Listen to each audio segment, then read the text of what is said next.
ಪಹಲ್ಗಾಮ್ ನರಮೇಧ ಸಂಬಂಧ ಸಲ್ಲಿಸಿದ್ದ ಪಿಐಎಲ್ ವಜಾ ಆಗಿದೆ. ಪಿಐಎಲ್ ಸಲ್ಲಿಸಿದ್ದ ಅರ್ಜಿದಾರರ ವಿರುದ್ಧ ಸುಪ್ರೀಂ ಕೋರ್ಟ್ ಕಿಡಿಕಾರಿದೆ. ಪಬ್ಲಿಕ್ ಇಂಟ್ರೆಸ್ಟ್ ಲಿಟಿಗೇಷನ್ ಅರ್ಥಾತ್ ಪಿಐಎಲ್ ಸಲ್ಲಿಸಿದ್ದ ಅರ್ಜಿದಾರರ ವಿರುದ್ಧ ಸುಪ್ರೀಂ ಕೋರ್ಟ್ ಕಿಡಿ. ಇದಕ್ಕೂ ಪಿಐಎಲ್ ಸಲ್ಲಿಸುವವರಿದ್ದಾರಲ್ವಾ ಅನ್ನುವಂಥ ಒಂದು ಕಳೆದ ಬಾರಿಯೇ ನಿಮಗೆ ನಾವು ಸಲಹೆಯನ್ನು ಕೊಟ್ಟಿದ್ವಿ. ಇಂತಹ ಪಿಐಎಲ್ಗಳನ್ನು ಸಲ್ಲಿಸಬೇಡಿ, ಸುಪ್ರೀಂ ಕೋರ್ಟ್ ಆದೇಶವನ್ನು ಕೊಟ್ಟಿತ್ತು, ಸಲಹೆಯನ್ನು ಕೊಟ್ಟಿತ್ತು. ನಿಮ್ಮ ಉದ್ದೇಶ ಏನು? What is your intention? ನಿಮಗೆ ಸೂಕ್ಷ್ಮತೆ ಅರ್ಥ ಆಗೋದಿಲ್ವಾ?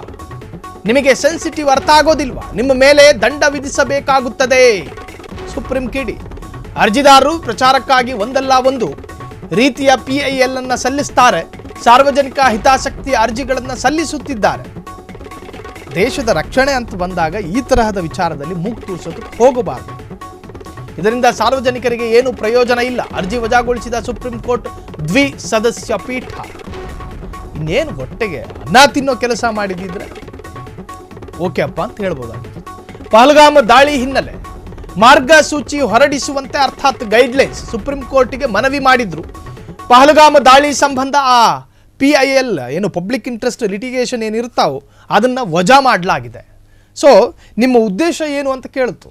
ಘನ ನ್ಯಾಯಾಲಯ, ಗೌರವಾನ್ವಿತ ಪೀಠ, ನಿಮಗೆ ಸೂಕ್ಷ್ಮತೆ ಅನ್ನೋದು ಇಲ್ವಾ? ಭಾವನೆ ಅನ್ನೋದಿಲ್ವಾ? ದೇಶ ಅಂದ್ರೇನು? ದೇಶ ಅಂದ್ರೇನು? ದೇಶದಲ್ಲಿ ಇಂಟರ್ನಲ್ ಸೂಕ್ಷ್ಮತೆ ಅನ್ನೋದಿರ್ತಾವೆ. ಅದನ್ನೂ ಪ್ರಶ್ನೆ ಮಾಡೋದಕ್ಕೆ ಬಂದಿದ್ದೀರಿ. ಸಾರ್ವಜನಿಕರಿಗೆ ಇದರಲ್ಲಿ ಯಾವ ಪುರುಷಾರ್ಥದ ಸಂದೇಶಗಳು ಇಲ್ಲ ಅಂತ ನೇರವಾಗಿ ಹೇಳ್ತು ನ್ಯಾಯಾಲಯ. ಮುಖಕ್ಕೆ ಒಡೆದಂಗೆ ಹೇಳ್ತು. ನಿಮ್ಮ ಮೇಲೆ ದಂಡ ವಿಧಿಸಬೇಕಾಗಿ ಬರುತ್ತದೆ. ಸುಪ್ರೀಂ ಕೋರ್ಟ್ನ ಕಟ್ಟ ಕಡೆಯ ಕೋಪಯುತವಾದಂಥ ಒಂದು ಮಾತು ಅಂತ ಇದ್ದರೆ ಅದು ದಂಡ. ನಿಮ್ಮ ಮೇಲೆ ದಂಡ ವಿಧಿಸಬೇಕಾಗಿ ಬರುತ್ತದೆ ಅಂಥೇಳಿ ಕೋರ್ಟ್ ಅಭಿಪ್ರಾಯ ವ್ಯಕ್ತಪಡಿಸಿದರೆ ಅದರ ಅರ್ಥ, ಅದರ ತೀವ್ರತೆ ಅರ್ಥ ಮಾಡ್ಕೊಳ್ಳಿ. ಸುಪ್ರೀಂ ಕಿಡಿಕಾರಿದೆ. ಅರ್ಜಿದಾರರು ಪ್ರಚಾರಕ್ಕಾಗಿ ಒಂದಲ್ಲ ಒಂದು ಕೆಲಸ ಮಾಡ್ತಿದ್ದಾರೆ ಅಂತ ಹೇಳಿ ಈಗ ಅರ್ಜಿದಾರರ ವಿರುದ್ಧವೇ ಆಕ್ರೋಶಗಳು ವ್ಯಕ್ತವಾಗಿದೆ.